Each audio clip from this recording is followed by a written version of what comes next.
En une nuit, Yanis a gagné 120 €. Payé 10 € net de l'heure contre 7,50 € si le travail avait été déclaré, bien souvent le black arrange tout le monde, salarié comme employeur. Bonsoir et merci d'être avec nous pour ce nouveau rendez-vous des infiltrés. Vous en connaissez maintenant le but. Approcher, dévoiler une réalité souvent interdite grâce à nos journalistes qui vivent eux-mêmes les situations de l'intérieur. À travers eux et via les caméras discrètes dont ils sont munis, nous découvrons ce qu'on ne peut pas voir d'habitude. Avant toute chose, il y a 15 jours, nous avons diffusé une enquête sur la maltraitance en maison de retraite. Vous avez été nombreux à nous faire confiance et nous vous avions promis d'y revenir. Voici ce droit de suite.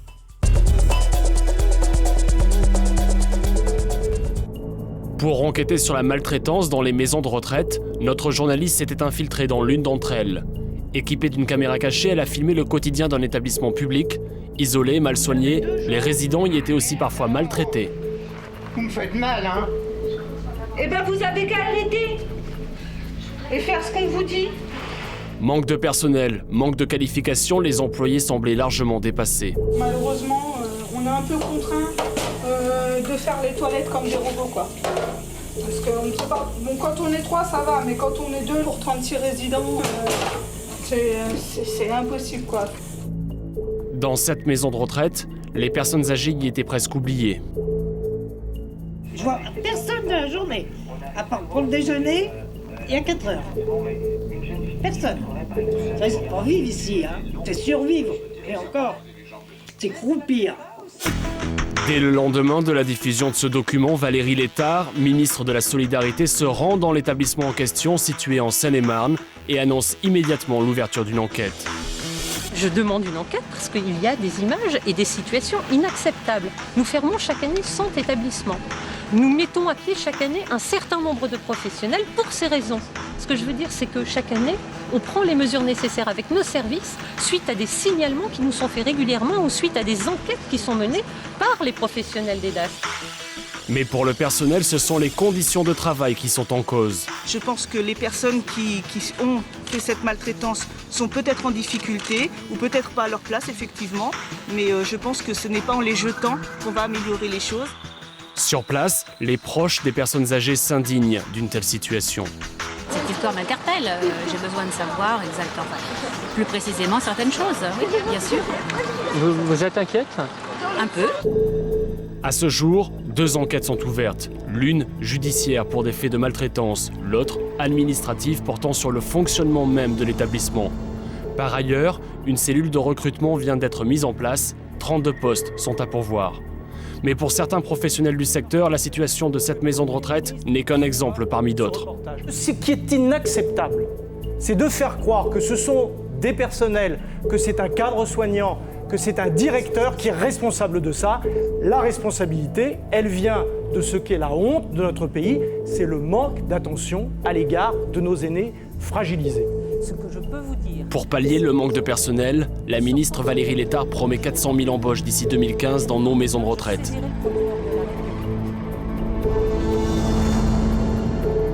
Quant au contrôle mené par les DAS, le gouvernement l'assure, désormais 80% des inspections seront inopinées. Voilà pour ce droit de suite. Ce soir, le document que nous vous proposons nous projette dans un tout autre univers, le travail au noir. On le dit en pleine expansion, certains parlent de poison pour l'économie, de dizaines de milliards d'euros de fraude.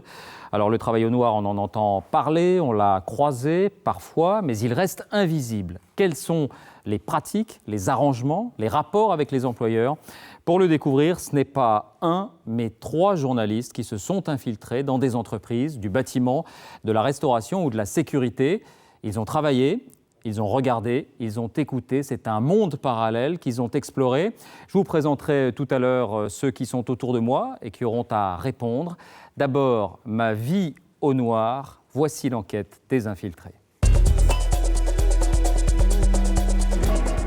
Au noir, au black, clandestin ou dissimulé, quel que soit son nom, le travail non déclaré est depuis longtemps en France un véritable fléau. Un fléau qui coûte cher, plus de 50 milliards d'euros de manque à gagner pour l'État. Employeur véreux, loi contournée, sans couverture sociale, le travailleur au noir est toujours la première victime. Pendant plusieurs mois, 3 de nos journalistes ont enquêté sur ce système équipé de caméras cachées. Ils se sont infiltrés dans le monde de la restauration, de la sécurité et du bâtiment. Pour l'occasion, Laurent est devenu livreur. Yanis a été embauché comme maître chien. Karim, lui, a été employé en tant que manœuvre sur un chantier. Au même moment, une autre de nos caméras a suivi les opérations discrètes d'une cellule de gendarmerie qui lutte contre le travail illégal. Gendarmerie, ouvrez la porte!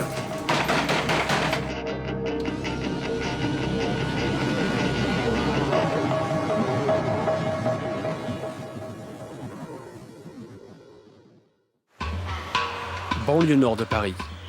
À bord d'un véhicule discret aux vitres teintées, nous nous positionnons devant l'entrée de ce magasin spécialisé du bâtiment. Placoplâtre, ciment, tuyauterie, peinture, c'est ici que les professionnels du BTP viennent faire leurs courses. C'est ici aussi, parfois, qu'ils recrutent illégalement cette main-d'œuvre qui attend sur le trottoir. Il est 8h30 du matin. L'aventure de Karim, notre journaliste, commence. À la recherche d'un travail, Karim va tenter sa chance comme manœuvre sur un chantier. Fils de maçon algérien, il connaît un peu le métier.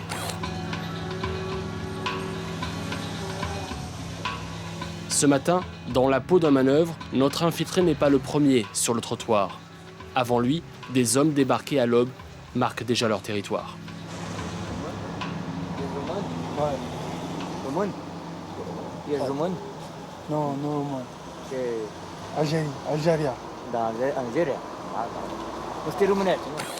Roumains, Bulgares, Sierra-Léonais, Algériens, à Aubervilliers ce matin, la France des sans-papiers s'est levée tôt. Devant l'entrée du magasin, chacun espère être embauché au noir. Méfiance et silence. Pas facile pour Karim de lier contact.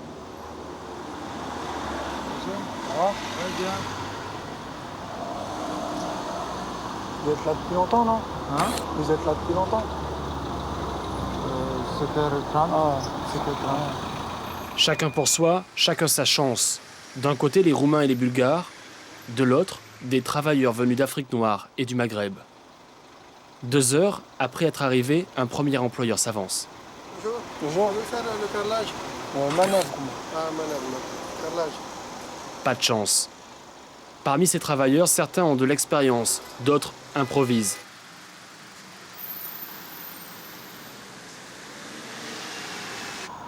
C'est au plan de droit, on dit ça tous les jours par la demande, tous les jours.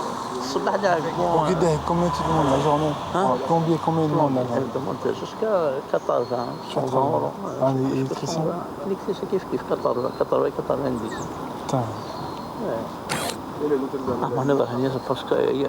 Chaque métier, chaque communauté a ici son tarif. Les Roumains, 35 euros. 35 euros. C'est des gens qui connaissent même pas. 11h du matin, un camion s'arrête devant le magasin. Autour de lui, quelques travailleurs s'affairent. Chacun se vend alors comme il peut. Non, il n'y a pas de problème. Là, la question de travail, je ne parle pas. J'ai travaillé une jour, 2 jours. Si j'ai mal travaillé, je travaille gratuit. L'homme au volant demande un maçon. Quelques secondes plus tard, le marché est conclu. Une manœuvre, non, tu cherches pas un manœuvre. Toujours pas de travail pour Karim aujourd'hui. Mustapha? Il faut apprendre métier. Manutention, il n'y a plus. Moi, j'ai travaillé comme... Règle numéro 1 chez les travailleurs clandestins, savoir attendre, souvent pour rien. Depuis le matin, c'est 2 personnes qu'on a pris aussi. Et une personne, ça fait 3 personnes aujourd'hui, depuis le matin. C'est comme ça. Les distances, c'est comme ça. On ne force pas. Jamais. Je ne vois pas. Il est bientôt midi, c'est fini pour aujourd'hui.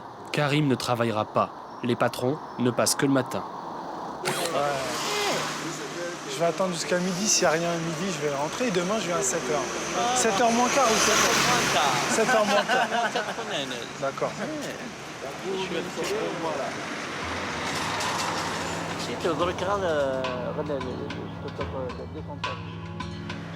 Le lendemain, 6h45.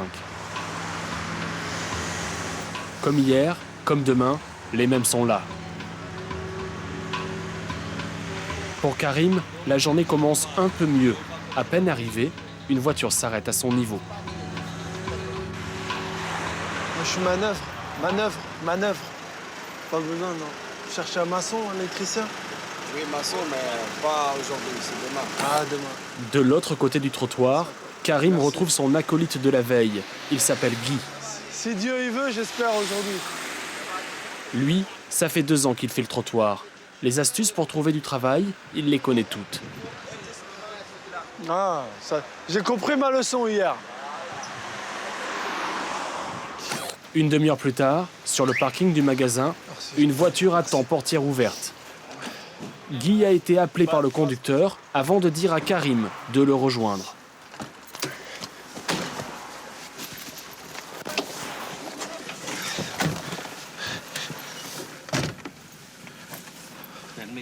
Oui.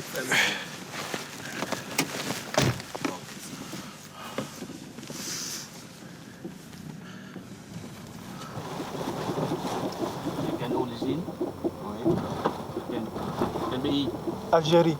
Algérie, moi,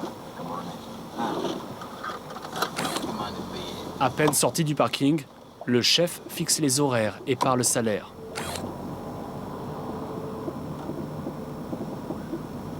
Je dois 500 € par jour. Oui. Commencer à 8h jusqu'à 5h. Hein? Fini. Pour quelle entreprise vont-ils travailler? Pour combien de jours? Guy et Karim, notre journaliste infiltré, en route pour le centre de Paris, n'en savent pour l'instant pas plus. Le bâtiment n'est pas le seul secteur touché par le fléau du travail au noir. Dans la peau d'un chômeur, nous sommes allés chercher du travail dans la restauration. Sur son scooter, Laurent, l'un de nos reporters, s'est rendu à un entretien d'embauche pour devenir livreur. Le patron de ce restaurant, qui a publié une petite annonce, est à la recherche d'un coursier motorisé. Mais à certaines conditions, pas franchement légales.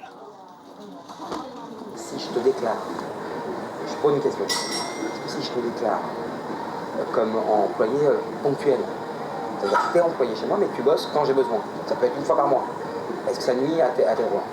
Non, on peut faire ça. Est-ce que ça te nuit à tes droits ou pas? Par exemple, si je te déclare, tu as bossé 2 jours dans le mois. Non, ça n'empêche pas, ça... C'est pas gênant? Non, pas du tout. Donc moi, ça me prouve. Ouais.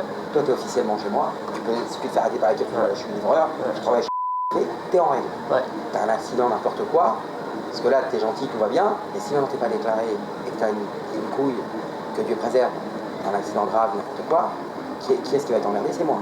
Parce que tu vas dire, ouais, mais moi je bossais chez vous, machin, mais tu vois ce que je veux dire? Vaut mieux être carré, au moins un minimum.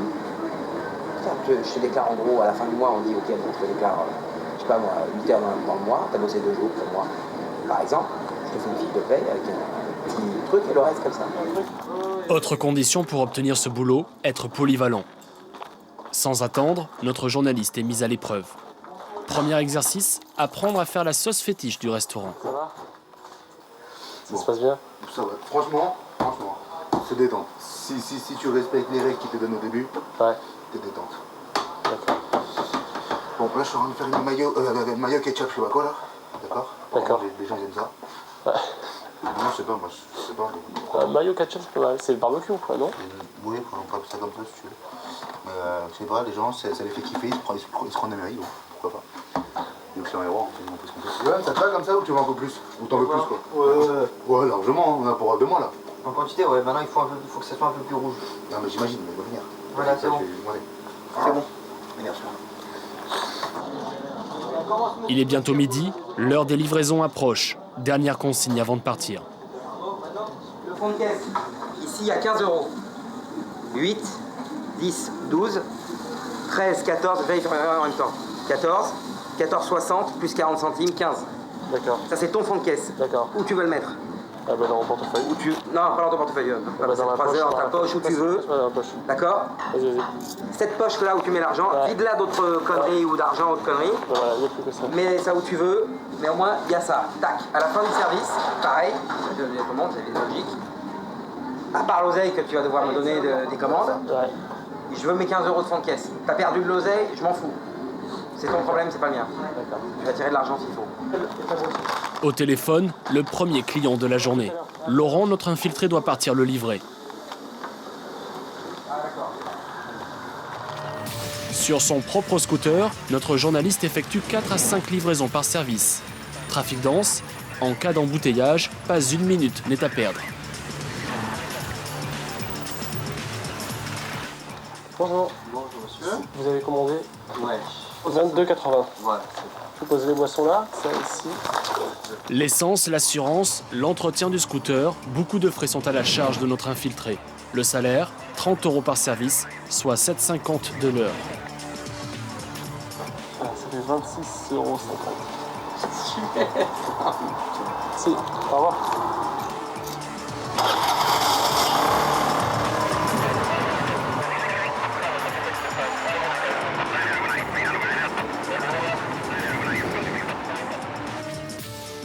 Quant au pourboire, il ne faut pas trop compter dessus. Ici, rien n'est jamais acquis. Ça va? Donc un mec, par exemple, il va te donner, il est là pour, je sais pas moi, 15 €. Il va te donner 2 fois 8 en ticket resto. D'accord? Tu auras 1 € que moi, grâce aux espèces derrière, parce que j'encaisse d'abord les chèques et les tickets, et après je vais te demander le solde dans l'espèce.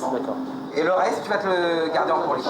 Ça marche? Ok, ça marche. Ça, c'est une fétiche que je fais. Parce que du jour au lendemain, je peux arrêter, c'est pas un acquis. Si j'ai envie, j'arrête. C'est, encore une fois, je le dis, c'est pas un acquis. Jusqu'à nouvel ordre, c'est comme ça. Mais si demain j'ai envie de changer, je change. D'accord? Seul aux commandes de son propre restaurant, le patron décide de tout. Presque tous ses employés sont au black, comme David, par exemple, l'autre livreur. Ça va, au niveau financier, tu t'en sors assez? 30 € de service? Ouais. J'ai un peu au black aussi ou... Non, moi je suis au black ici. Totalement? Ah ouais. Pareil. Au black parce que moi j'ai des acides derrière. Ouais. Ok. Et là, il faut que j'aille voir un travail pour le soir. Je fais un petit travail pour le soir. Je vais voir, faut voir ce que ça donne. Qu'est-ce que tu veux faire comme travail le soir? Le serveur, pas ici. David en a conscience, son métier est dangereux. Mais en cas de pépin, il sait déjà ce qu'il doit officiellement dire à la police. Là, tout à l'heure, j'ai failli me faire percuter par un bus. Ah bon? Ouais. C'est chaud ça. Heureusement que tu vois, je roule tranquille. Hein. Tu sais, le bus sorcier, il a déboîté parce que sa voie était encombrée. Il a déboîté. Et en fait, tout à coup, il y avait un trottoir. J'ai pris le trottoir en dérapage, j'ai fait un 180 pour lui. Et si tu te fais percuter, t'es couvert? Ah, je suis assuré. Moi, je leur dis, non, voilà, je roulais tranquillement. Je suis pas assuré pour ici, tu vois. Ouais. Je dis, voilà, je roulais tranquillement, je dois les gens. Tu dis pas que tu travaillais, quoi? Non, voilà. Maintenant, si j'ai un dommage corporel, je disais, ouais, je suis à l'essai, tu vois. Ouais. Ça, l'ambiance. Pratique douteuse. Pour en avoir le cœur net, notre journaliste a profité d'une livraison pour s'éclipser.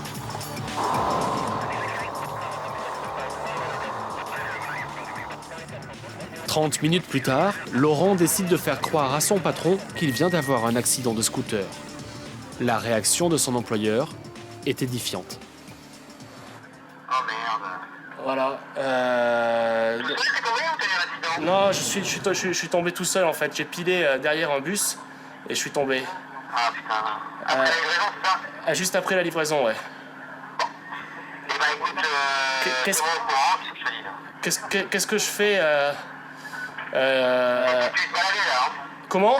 T'étais en promenade là, hein? J'étais en promenade? Ouais. Je dis pas que je travaille pour toi? Non.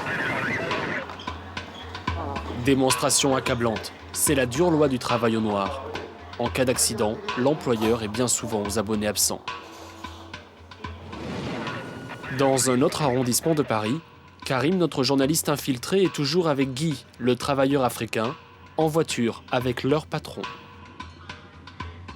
Arrivés devant le chantier, ils doivent décharger immédiatement le matériel. À cet instant, ni Karim ni Guy ne savent encore ce qui les attend.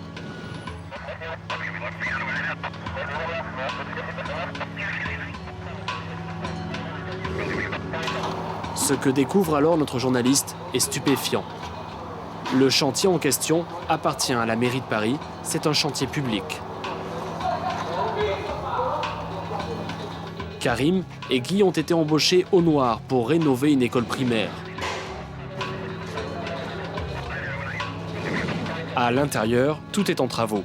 des salles de classe jusqu'à la cour de récréation. Le chantier a été attribué par la mairie de Paris à une entreprise privée de BTP située dans les Hauts-de-Seine. Cette société a ensuite sous-traité ce marché à une vingtaine d'autres compagnies. À l'entrée, une petite pancarte indique que chaque ouvrier doit porter un casque. Mais à l'intérieur, les choses sont différentes. Ni casque, ni gants, aucune consigne de sécurité n'est donnée, ni à Karim, ni à Guy. Pourtant, à peine arrivés, ils sont déjà à l'œuvre. Notre infiltré doit porter à main nue de lourdes poutrelles métalliques. Tourne-le, tourne-le.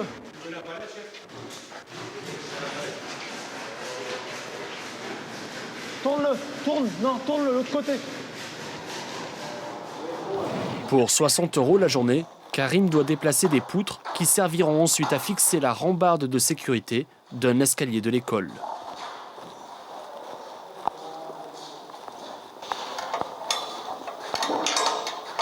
Apporter la perceuse, chercher des vis, des boulons, un marteau, Karim est aussi l'homme à tout faire de son patron. Tu vas chercher l'onglen là-bas. Les grandes ou des petites? Dans la boîte, l'onglen. Les grandes? Dans la boîte, c'est déjà ouvert. Tu vois dans la boîte. Le fil de activité, le fil comme celui-là. Partout, tu vas dans la bobine. Dans la benne? Oui, la bobine. Et les boulons, j'arrive.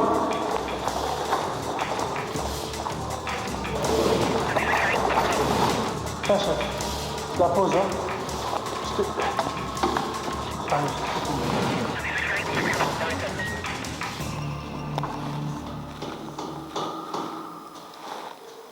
Où ça? Viens. Voilà. Où ça là? Ici. Oui, oui, il est là. Leur travail est épuisant. Karim et Guy ont en plus parfois du mal à comprendre les ordres du patron. Ouais. Le maître? Non. Maître. C'est pas le maître. Il est là. Je comprends pas. Le maître là. Comme c'est là. D'accord. Le maître. Le même que ça, là, j'y vais, chef. Le même que ça. Non, ici. Le maître, c'est pas le maître. Maître. Il est là. Le maître. Le maître. Le mèche. Mèche. Ah, le mèche. Le mèche, c'est... Le mèche. Ah, pardon. C'est pas le mèche. Oui, Voilà, c'est le mèche. Oui, le mèche. D'accord. Le mèche. Mèche. Oui, c'est le nom. Là, c'est le maître. Là, Complices, Karim et Guy rient ensemble de leur propre galère. Tu comprends pas? Les mèches. Hein? Les mèches. Guy, le collègue de Karim, a toujours travaillé au Black. Sans papier, il est arrivé en France il y a 6 ans. Avant ça, dans son pays, il suivait des études de criminologie. C'est bien ça. J'ai un diplôme pour ça. C'est vrai? Oui. C'est génial. J'ai un diplôme pour ça. Un diplôme? Ça fait des bons là. Un diplôme de criminologie? Oui. C'est génial. Je savais pas. Et qu'est-ce que tu fais là alors? Qu'est-ce que tu fais là alors? Avec les chantiers? Mais qu'est-ce que je peux faire? Eh ben, avec tout ce que tu as dans la tête, tu parles bien français. Mais ici en France, il faut qu'ils acceptent mes papiers d'abord. Ouais. Aujourd'hui, Guy n'espère qu'une chose, pouvoir envoyer de l'argent chaque mois à ses 2 enfants et à sa famille restée au pays. Les 60 € qu'il gagne en une journée ici, c'est un mois de travail là-bas. Moi, ça fait 30 000. 30 000 CFA? Oui. C'est pas mal. C'est pas mal. Mais si tu le dis comme ça, tu dis, un journée tu travailles 30 000. Oh, c'est qu'il y a l'argent, fais-moi venir. Il m'a dit, je veux venir. C'est comme ça, c'est tout ça. Quand tu dis à quelqu'un, c'est dur ici. Et ne crois pas, parce que quand tu lui dis, bon, une journée, je peux travailler 30 000. Une seule journée, 30 000. Merde. Moi aussi, je veux venir. La fatigue, Guy ne connaît pas. Karim, notre journaliste, lui a plus de mal.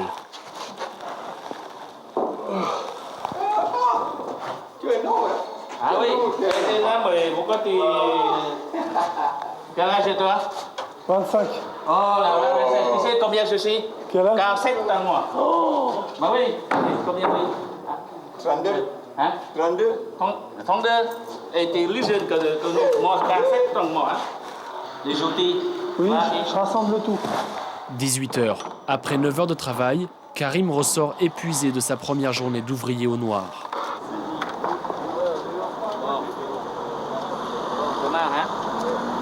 Même à 8 heures. À 8 heures, hein?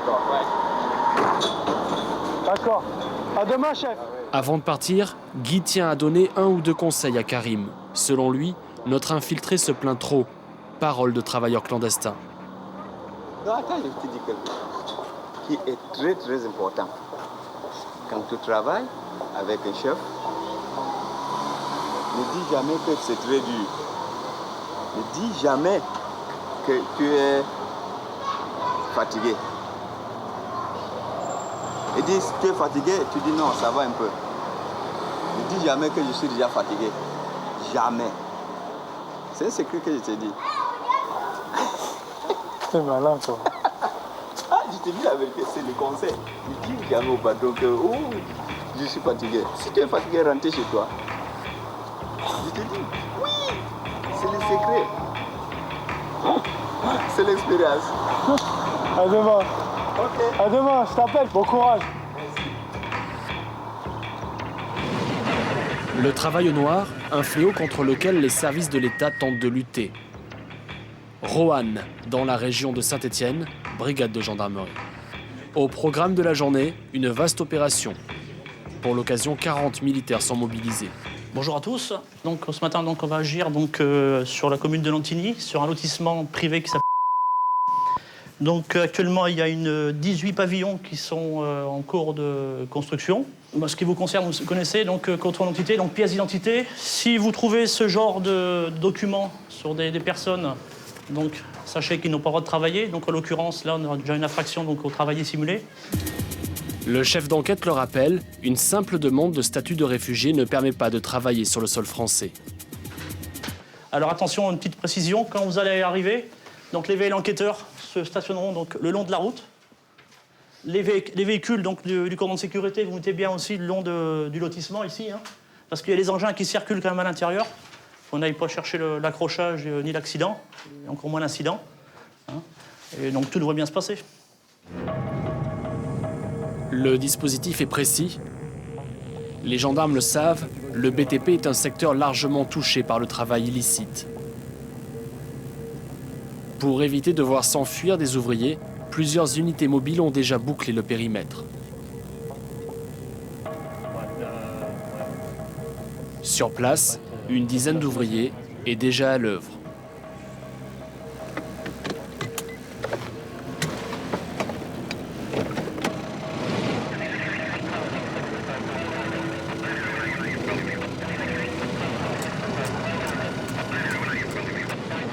D'accord, c'est un contrôle de gendarmerie sur le chantier. Ah, on va contrôler tout le monde. Ah, d'accord. Ok. Je commence à avoir peur. Non. On va embêter personne. D'accord. On va faire le... C'est un de mes intérims. D'accord, on va faire à mesure. On va faire à mesure, donc les gendarmes vont contrôler. Faut peut-être qu'on sorte nos cartes. Ouais. J'ai mon salarié sortez moi-même, tout on ce qui a est notre pièces carte. d'identité. Pièces d'identité et les cartes VTP. D'accord. À première vue, rien d'illégal ici. Chaque employé affirme disposer d'un contrat de travail et d'une carte professionnelle. Vous êtes que deux là? D'accord. Sur votre saison? D'accord. O-I-R-I-A? D'accord, à Saint-Hilaire. Hein. Saint-Hilaire. Ok, ça marche. Et ça, c'est quand j'habitais Charlie Méon. Votre employeur, c'est qui? Vous avez la carte pro BTP avec vous, votre petite carte? J'ai la carte. Ah, bah, amenez-moi là déjà. carte du BTP, amenez-la. J'ai passé un stage de soudure. Ah bah, amenez les deux. Quelques instants plus tard, c'est finalement une information donnée par un ouvrier qui va intéresser les gendarmes. Cet homme de dos l'affirme, une entreprise exploiterait illégalement sur ce chantier des carreleurs de nationalité étrangère.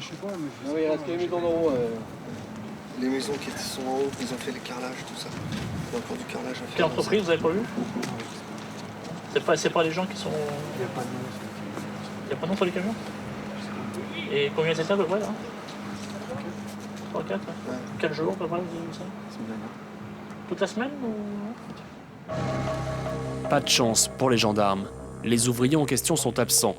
Mais leurs véhicules, eux, ont été aperçus un peu plus loin par une autre équipe d'enquêteurs. 4 voitures, ils ont un fourgon, 12 ouais, un fourgon, une voiture immatriculée à l'étranger et une voiture en 60. Qui ça? Voilà, donc ça confirme effectivement ce qu'on...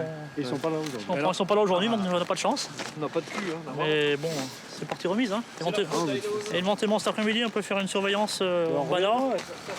Vous faites le tour des maisons qui sont pas carrelées. Ah bon? Ah, bah regardez, comme ça, on aura...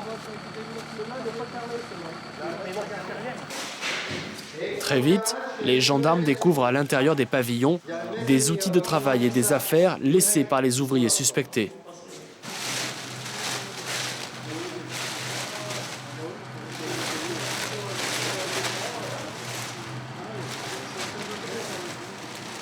Les carreleurs vont-ils revenir finir le travail? Pour le savoir, les officiers vont devoir planquer. On va fermer la porte.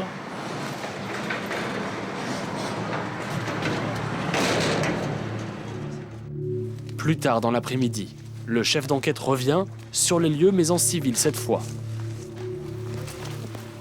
C'est depuis le jardin d'un voisin qu'ils vont tenter d'observer discrètement le chantier.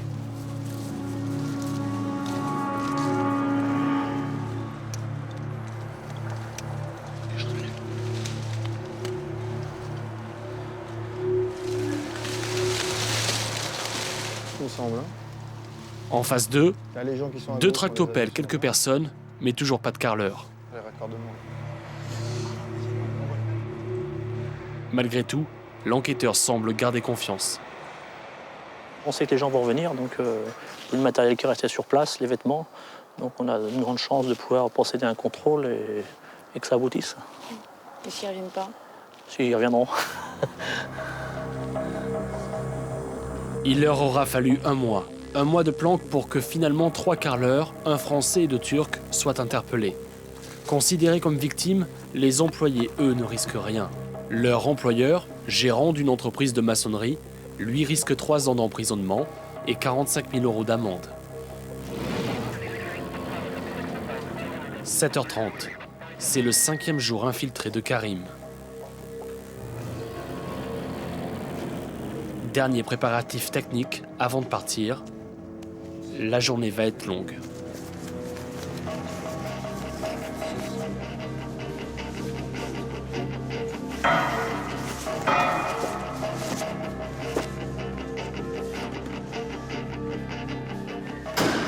Ok les gars, bon bah, à tout à l'heure. On est avec toi, Ciao. Ciao.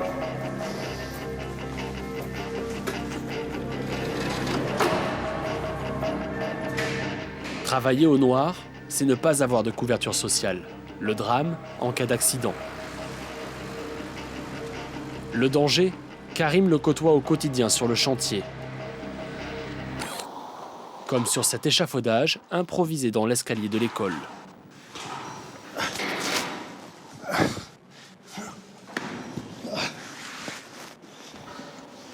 C'est dangereux. Au secours. La dangerosité du truc. Ils tiennent même pas les échafauds. Hein? C'est dangereux, chef, là-haut, les escabeaux. Les échafauds. Non? Et comment on travaille avec les depuis le jour là, c'est pas dangereux. Quand vite, tout le monde est dangereux. Non, mais vous êtes léger, moi je suis lourd. Combien de kilos t'es lourd? 88 kilos. C'est mon cas de voir là. Mais oui, tu vois, ça y est, tu peux le poser. Mais oui. Rien à faire. Le patron de Karim se moque de ses remarques, même quand elles portent sur des questions de sécurité. Cela fait plus d'1 an que l'école est en travaux. Autour de Karim, une 30aine d'employés à plein temps sur le chantier.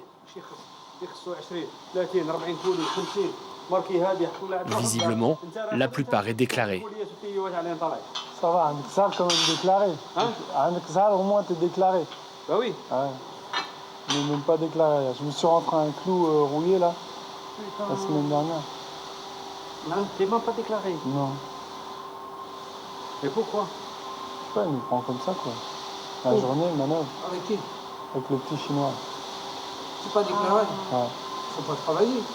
Avec le petit chinois? Comment ça? Tu n'es pas déclaré, je travaille pas. Combien t'es 60 euros. La journée? Ouais. Et le petit Je vais chinois? lui dire qu'il m'augmente un peu. Je vais lui dire ça là. Ça charpente le taille, c'est lourd, c'est pas Ah bah ouais. C'est lourd, hein. La situation de Karim choque ses ouvriers, mais il y a pire. À en croire cet autre salarié, les travailleurs venus des pays de l'Est seraient aujourd'hui les plus exploités. C'est quand pour donner combien il coûte là? Combien? Il était 200 euros par mois. Oh là là. Mais il est même pas aussi. Je te jure, hein? 200 euros par mois. Maintenant, c'est l'esclavagisme, maintenant, c'est ce que tu crois. Ils disent les Noirs et tout ça, les Arabes, mais... Non, non, dans l'esclavage entre eux, déjà, avec les Polonais, les Romains, des trucs Mais comme c'est ça. pas possible, 200 euros par mois. Je te jure, moi, je te parle, moi, sérieusement, moi, je les ai vus. Hein. On va travailler à un chantier dans le 10e, là. Moi, j'ai vu les gars, là. Et même, ils les payent même pas, ils payent même pas avec une fiche de paye, c'est directement avec un chèque. Oh là là. Alors, il n'y a même pas de sécurité sociale, rien du tout. L'esclavage des Blanches et certains employeurs du bâtiment, les temps changent. Depuis une dizaine d'années, un autre secteur est touché de plein fouet par le travail au noir, le milieu de la sécurité et du gardiennage. Un autre de nos reporters s'y est infiltré. Pour cette enquête, Yanis, notre journaliste, avait le parfait profil, 1m95, 90 kg. Faux CV, fausse petite annonce, il se fait passer pour un agent de sécurité à la recherche de missions ponctuelles. Très vite, un entretien lui est proposé pour devenir maître chien. J'habite à Paris. Paris, est-ce que vous allez m'envoyer votre CV? Mais en fait, vous m'aviez déjà dit de passer aujourd'hui. Ok, parfait alors. Vous allez passer à quelle heure? C'est en début d'après-midi. Ok, je vous attends, c'est bon. D'accord, merci. À tout à l'heure. Pour être embauché, il nous fallait d'abord trouver un chien.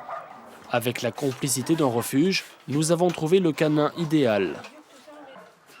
Vous le ramenez quand? Je le ramène demain à 8. Je finis à 8h, donc je vous le ramène après directement.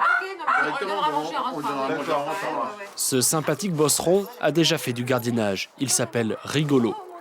Inoffensif, Rigolo ne présente aucun danger pour cette mission.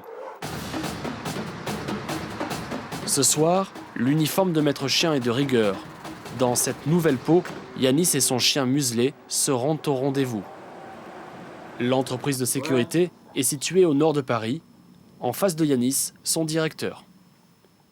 À peine arrivé, Yanis se voit confier une première mission pour le soir même. Il y a un truc à Nanterre ce soir. Ce soir? C'est 155. Hein. Ouais, 155 avenue. Ça marche. Et j'appelle Denis dès que je suis là-bas. Ok, ça marche. À demain alors peut-être. Bonne soirée. Une adresse, un travail, aucune question sur Yanis ni sur les papiers du chien. Pourtant, le site à surveiller cette nuit est très sensible. C'est une centrale EDF. C'est ici que s'alimente en électricité une grande ville de banlieue. Sous-traitant la sécurité du site, aucun représentant de l'entreprise publique n'est là. Devenir maître chien en noir, rien de plus facile. Officiellement pourtant, le métier est strictement encadré. C'est ce qu'affirme un formateur expérimenté que nous avons rencontré. Votre chien doit être vacciné contre la rage, il doit être tatoué ou pucé, on doit pouvoir l'identifier. Si c'est un chien de deuxième catégorie, il doit être déclaré en mairie, il doit être assuré comme la loi l'exige, la loi de 99. On fait passer des tests d'embauche sur lesquels on vérifie le contrôle minimum du chien, donc son obéissance, le rappel, la suite au pied, l'absence du maître et le support de la muselière. Attention, n'avancez pas, monsieur, n'avancez pas. Voilà. En arrivant sur place, Yanis rencontre un autre responsable de la société de sécurité. L'homme est venu mettre en garde notre infiltré. Cette nuit, le risque d'intrusion sur le site serait élevé Des grévistes pourraient illégalement venir couper le courant. Ils ont menacé d'éteindre des parties. Ici, là, vous alimentez une partie de... Ah, donc c'est un risque. Donc c'est un gros risque. C'est un risque énorme. Une seule mission pour Yanis, empêcher toute entrée dans la centrale. Mais en cas de problème, rien ne lui a été encore dit. Donc les consignes, c'est que personne ne rentre sans avoir l'autorisation des contacts qu'on vous a donnés. D'accord. Vous avez eu des contacts? Non, on va pas donner de contact. On vous a pas donné de contact? On va pas donner de contact. Aucune consigne de sécurité. Yanis se voit juste remettre une feuille de service sur laquelle est noté un numéro de portable à composer en cas de souci. Évidemment, interdiction de dormir. Évidemment. Au fond d'un chemin, une porte bleue garde les installations techniques. Yanis et son chien passeront leur nuit devant.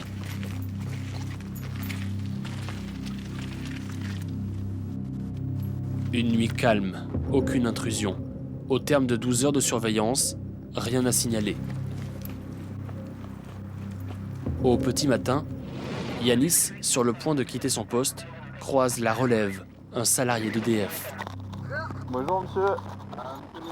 Bonjour.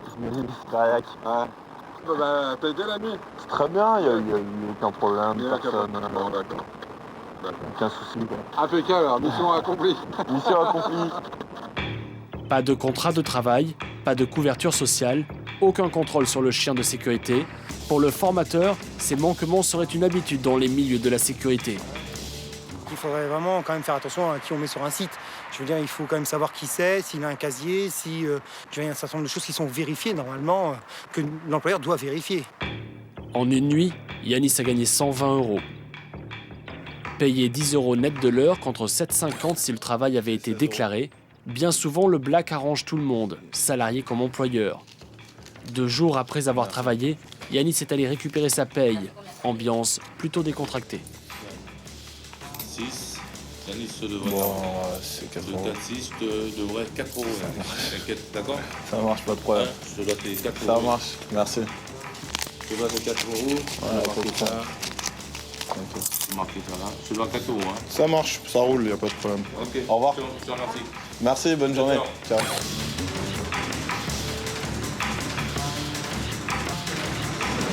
Département de la Seine-Saint-Denis, l'une de nos caméras a été autorisée à suivre le travail mené par une cellule spécialisée de la gendarmerie qui lutte contre le travail illicite.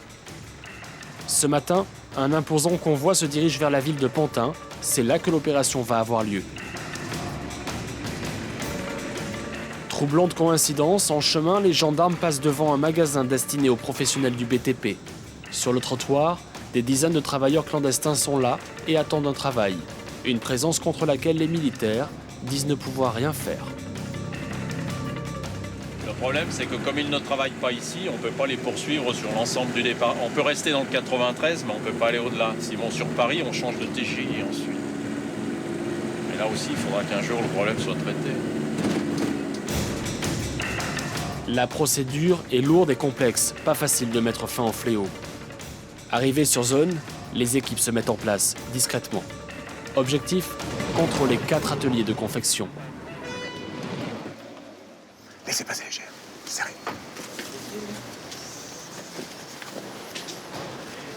C'est là. Approchez là, là.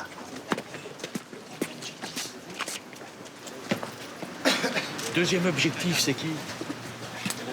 Tu vois, la société qu'on fait ouvrir, c'est qui? Ouais, c'est derrière moi. Attends. Donc là, il va y aller. Dès qu'il gueule, vous foncez. D'accord? Et là, on déclenche en face. Cet homme déguisé en livreur est en fait un gendarme. C'est lui qui va s'introduire dans le premier atelier.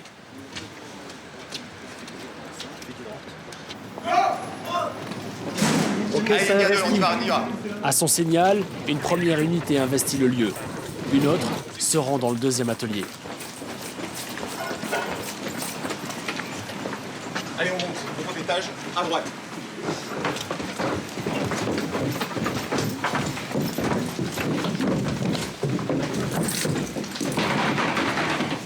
Gendarmerie, ouvrez la porte!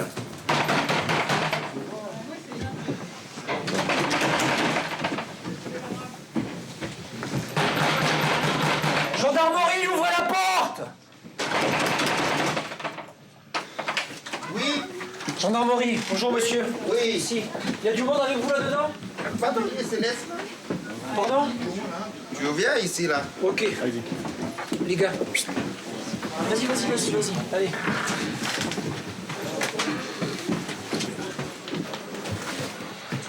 Regardez dans les cartons. La dernière fois, il y en avait des planqués dans les cartons là. Personne, ni dans les cartons, ni ailleurs. Le gérant avait sans doute tout prévu. Donc c'est peut-être ça. Il y a un passage ici. Même moi, j'ai pu passer la tête et le temps. Il y a des chances qu'il saute assez par C'est pas on va lui demander. C'est pour ça qu'il a mis du temps, le gars. Le temps d'ouvrir. Un barreau manque à la fenêtre, mais il n'y a pas que ça. Les gendarmes découvrent des trappes dans les faux plafonds.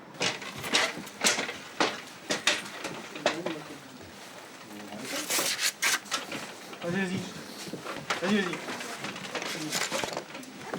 A priori, personne, mais c'est... C'est profond? Ouais, très. On a rien d'autre. Ça limite pas à la pièce là alors? Non, ça va tout au bout là-bas. À l'intérieur, des indices laissent penser que les employés viennent juste de s'enfuir.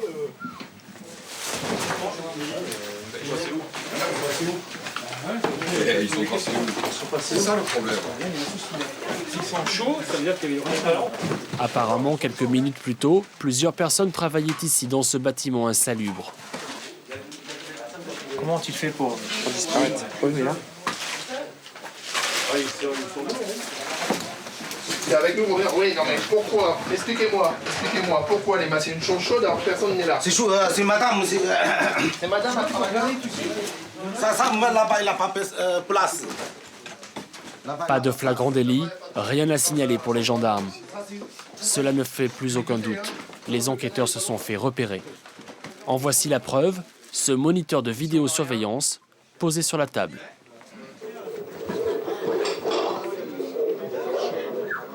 Et les caméras maintenant systématiquement pour rentrer, c'est terrible.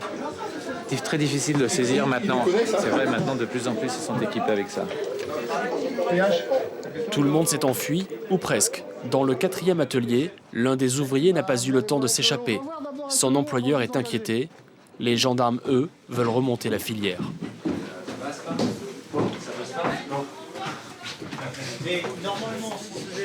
Il est où Zheng Guangfu en ce moment-là? Là-haut, là à l'instant. Il se trouve où ce monsieur? Il est à Paris? Il est en France? Vous avez son numéro de téléphone? Est-ce que vous avez son numéro de téléphone? Non, il n'y a rien de Non mais vous, si c'est le gérant, si c'est le patron, vous devez pouvoir le contacter. Je n'ai pas son numéro de téléphone, j'arrive pas. Comment vous faites pour l'appeler s'il y a un problème là? Si c'est lui le patron et s'il y a un problème? S'il y a le feu là, si ça brûle, vous appelez qui à part les pompiers? Ils disent que c'est lui qui téléphone, c'est M. Chen du téléphone. Du téléphone à lui? Oui. D'accord. Ok. Et c'est lui qui a embauché ce monsieur? Oui. D'accord. Bon, bah, de toute façon, on est en présence d'un gérant de fait. Hein, à défaut d'un gérant de droit qu'on vous joindra peut-être ou qu'on ne joindra peut-être jamais. Et puis on a le travail illégal qui est établi. Voilà. Par dissimulation de salariés, défaut de déclaration. Donc on est en flagrant délit. L'opération est terminée pour les gendarmes. Un seul procès verbal pour 4 ateliers inspectés. Face à ces réseaux organisés, difficile de lutter contre le travail illicite.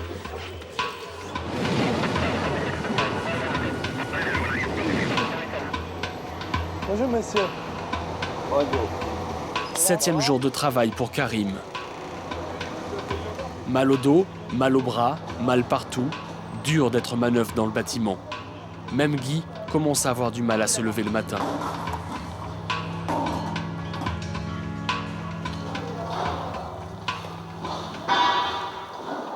T'as bien dormi? Mon frère, c'était dur. C'est vrai? J'ai senti... T'as bien dormi ou pas sinon? Pas bien, hein. Mon corps faisait mal beaucoup aujourd'hui. Moi aussi. Pour 60 € par jour, les courbatures et la fatigue ont encore plus de mal à passer. C'est pas cher payé 60 € pour ce qu'on fait. On n'a pas les choix. Franchement, c'est On pas n'a pas cher les payé. choix. Si on lui demande d'augmenter, il va dire d'arrêter, c'est sûr. C'est sûr. Directement. Ce n'est même pas à réfléchir. Puisqu'il va rentrer là-bas, il prend les gens, même à 50, ils vont accepter. À 50 € À 50, oui, ils vont accepter. C'est ça le problème ici. C'est ça le véritable problème ici. Une offre de main-d'œuvre supérieure à la demande, c'est donc ça le problème. Qu'importe, Karim, notre infiltré, va demander à son patron une augmentation. Excuse-moi, chef, mais tu peux pas avoir une petite augmentation? Hein? C'est pas possible une petite augmentation? C'est vous avez 80 ou 100, c'est pas beaucoup, 60. Bon, non, c'est sur ta fini. Pourquoi? C'est là-bas, en cuisine. C'est déjà bon, ce soir, je te paye pour arrêter. Ce soir, fini, c'est arrêté. Voilà. Ou sinon, tu me déclares sinon. Hein? Tu me déclares sinon. Tu me déclares. Bon, ce soir, tu terminé, on payé, hop, tu t'as fini. Pourquoi, chef? C'est fini pour Karim. Guy avait raison, pas de négociation, sinon c'est la porte. Vas-y, tu vas partir. Je vais partir où? Tu as fait chez toi? Vous me donnez mon augmentation ou pas? Mais sur 60 €, c'est pas beaucoup pour tout ce que j'ai. Je dis, je m'en fous, c'est fini. Et moi, je peux pas partir comme ça, chef. Bon, mais comment c'est comme ça? J'ai besoin d'argent. Si je veux te payer déjà. Vas-y, ça me dit pas toi. Ok? Tollé sur le chantier.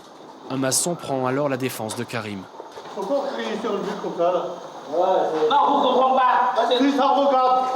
Comment? Pourquoi vous criez sur lui comme ça là? Ouais, c'est vrai qu'en même temps, c'est pas... Non, c'est une arme, comme si ça. vous voulez. Il a emmerdé. Doucement, C'est normal? appelez la police. Bah oui. Oui. Le ton monte, le chef du chantier en personne intervient. Vite, s'il te plaît. Ne peux pas ici. Tu vas m'appeler toi. Voilà. Qu'est-ce qui se passe? Tu veux plus de lui? Non, je ne veux plus. Voilà, parce qu'il a maté. Bon, vous ne comprenez pas. Il a maté, je ne veux plus, il est dans le chantier. Voilà, c'est tout pour dire la partie, c'est tout. Il comprend pas le travail ou quoi? Qu'est-ce qui se passe? Il comprend rien du tout, il a maté. Pour éviter d'ameuter les autres employés, le chef du chantier demande à Karim de le suivre dehors. Bon, si j'ai bien compris, on t'a pris à l'essai? Non, pas à l'essai, on m'a pris à... Oui, donc à l'essai. Donc c'est-à-dire qu'au bout d'une semaine ou 2 semaines, lui, comme chef, il regarde, il estime si il est d'accord ou pas pour t'embaucher par la suite. C'est bien ce qu'a dit. Ouais, mais moi, il ne me l'a pas dit, il m'a jamais parlé d'embauche, c'est qu'aujourd'hui qu'il me parle d'embauche. Oui, mais parce qu'il y a une période, dans chaque entreprise, quand je lui parlais d'augmentation, il me parle d'embauche, mais sinon, il m'a jamais parlé d'embauche avant. Oui, attends, ok, mais c'est même pas ça. Attends, laisse-moi finir. On a bien parlé, on a bien dit, dans toutes les entreprises, il y a une période d'essai avant de proposer un contrat. Oui. Ça, c'est pour tout le monde, c'est pareil. Non, mais quand on rentre dans une période d'essai, on signe quelque chose quand même. Si je comprends, si je veux aller avec toi, je ferai d'abord un essai. Et dans la période d'essai, il n'y a pas de contrat. Il n'y a pas de couverture, il n'y a rien. C'est une période d'essai. Ah, et tu ne veux pas comprendre, tu comprends pas. Qu'est-ce que tu veux que je t'explique de plus, ça? Étonnante conception de la période d'essai, en toute illégalité bien sûr. Dernier instant sur le chantier pour Karim. Le maçon qui l'avait défendu vient lui dire au revoir. Il est l'heure de partir. Aucun droit, aucune garantie, aucune protection. Le travail au noir, c'est sans pitié. Grande ou petite entreprise, société privée ou publique, nos 3 infiltrations l'ont prouvé, la vie du travailleur non déclaré ne pèse jamais lourd. En 2007, les contrôles menés par l'ensemble des services ont révélé que plus d'une entreprise sur 10 en France était en infraction